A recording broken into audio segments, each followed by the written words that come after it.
السلام الاخوان، كي دايرين؟ بخير؟ كلشي مزيان؟ اموركم هانيه؟ اخوان اللي كيوصيوني على الزيتون الحمراء ديال التشراط اللي كتحمض وكتحط مع اللحم ولا مع الاخر، هي هذه. هي كتشوفوها ديال الكولور ديالها هذه.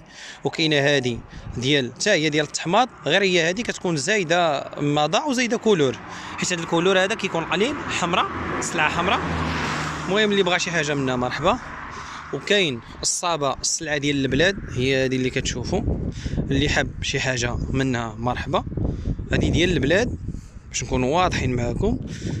وهذه ديال القرسيف، ها السلعه ديال القرسيف، ها السلعه ديال البلاد. غير هو كاينه واحد الاخر، راه الا جيتي تشوف راه السلعه ديال القرسيف اغلى من ديال البلاد. حيت علاش؟ المسافه اللي كتوصل بها لهنا هي اللي كتغليها، المسافه اللي بينها وبين وزن هي اللي كتغليها. وكاينه هذه حتى هي ديال البلاد كحله. شحال من واحد كيعشق هذا اللون هذا، كتعطيه الزيت حمراء كياكلها، يعني كيطيب حتى بها ماشي مشكل. من ناحيه هذه اللي كيبغي الكولور خضر كتعطيه خضر. هي هذه راه ما كاينش شي فرق بينه وبين الوزانيه، الفرق هو الاختيار وصافي، والمضى صافي. اما راه زيتون زيتون وزيت زيت. غير الانسان كيبقى يقول لك لا انا خصني نوزن، انا خصني كذا.